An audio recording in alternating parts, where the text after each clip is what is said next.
position. Understood, Commander. Prepare for extraction. 3, 2, 1.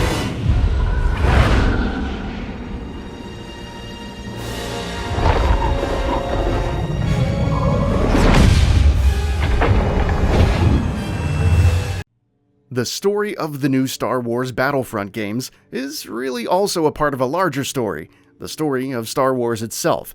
The franchise has been through it all over the years, with massive ups and abysmal downs. This isn't unheard of for franchises as big as Star Wars though. With movies, TV shows, comics, and games spanning over several decades, you're bound to have a few stinkers. If you are even casually a fan of the Star Wars property, then you're probably at least somewhat familiar with the franchise's dual ability to hit the target just right for fans, just as well as totally miss it. And the video games for Star Wars are no different in that regard.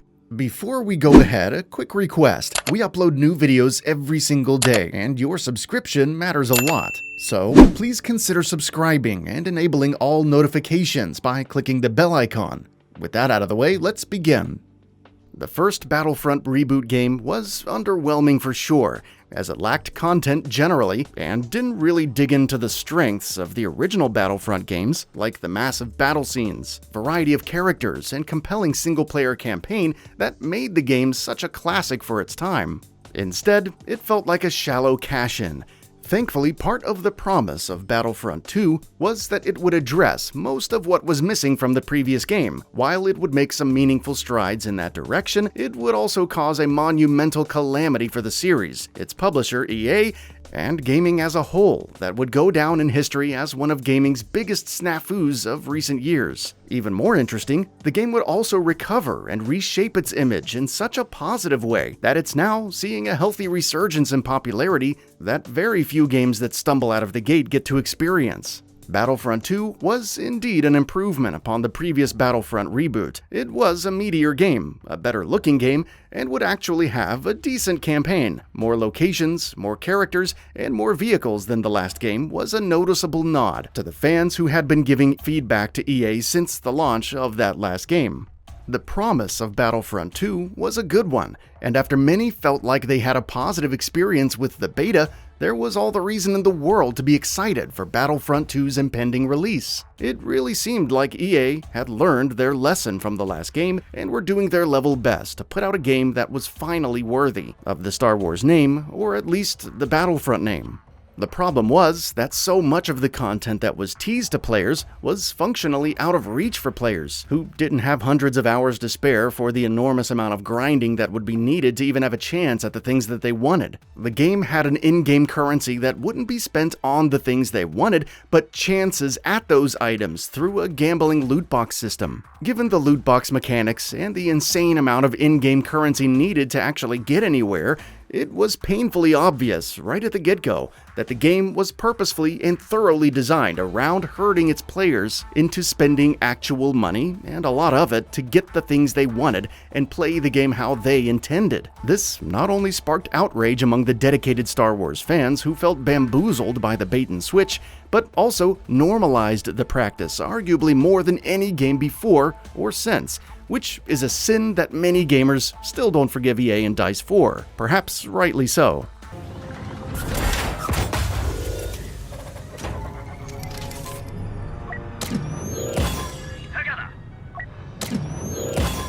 All forces, prepare to attack! The game would go on to get lambasted by the community at every turn. While the progression system was perhaps its most egregious error, the truth is that this was far from its only problem. Online play was not as reliable as many were led to believe it would be. The campaign was largely ho-hum, and the Clone Wars era was basically entirely missing from the game, with basically no representation with characters or locations. A couple DLC expansions and rebalancing updates later, it seemed that EA was going in the right direction with the game, but dragging their feet at the same time. Small tweaks to the balancing of certain weapons and abilities were not really helpful in light of the game's more foundational issues. Many gamers suspected that EA was milking the loot box progression system for as long as they possibly could, while other publishers were taking note of the practice and implementing their own versions of it. Thankfully, eventually, after months of criticism and legal challenges, a new progression system would be implemented in Battlefront 2 that would resemble the progression in similar, more straightforward games. You could upgrade what you wanted at your own pace and feel consistently rewarded for actually engaging with the game as opposed to grinding and blind luck.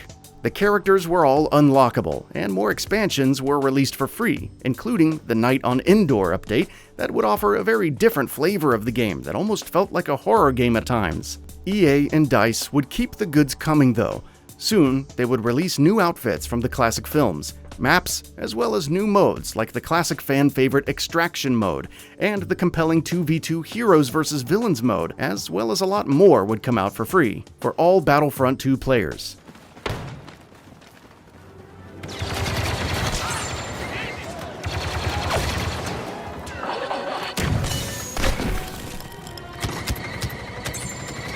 They would even release Clone Wars content, like General Grievous and young Obi-Wan hero characters. Some much-needed improvements to the lightsaber combat, making it far more fun to use, would also drop. 2019 would be a great year for the game, with even more heroes including Darth Maul, and an extremely fun Capital Supremacy mode. It would amount to quite a lot of content that, had it been included at launch, probably could have saved the game a lot of its initial criticism, but as it stands, it went a long way towards repairing the damage done by the game's many initial blunders. It's tough to say if Star Wars Battlefront 2 should be regarded as a success at this point. I suppose it is in a monetary sense, and it certainly is a success in terms of redemption, but there is no undoing what was one of the last generation's biggest missteps. That said, the redemption arc of the game is nothing to shake a stick at.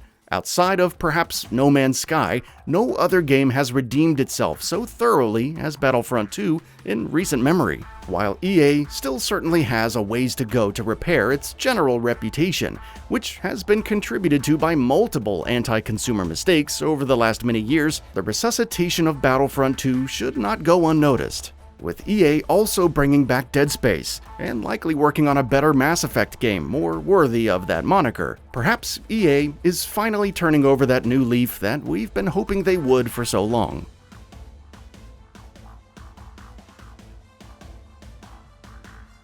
So, what are your thoughts on this? Go ahead and share them in the comments below. And if you like the video, please subscribe to the channel and enable all notifications by clicking on the bell icon to get updates on new videos. We upload every day and would really appreciate your support. Thanks for watching.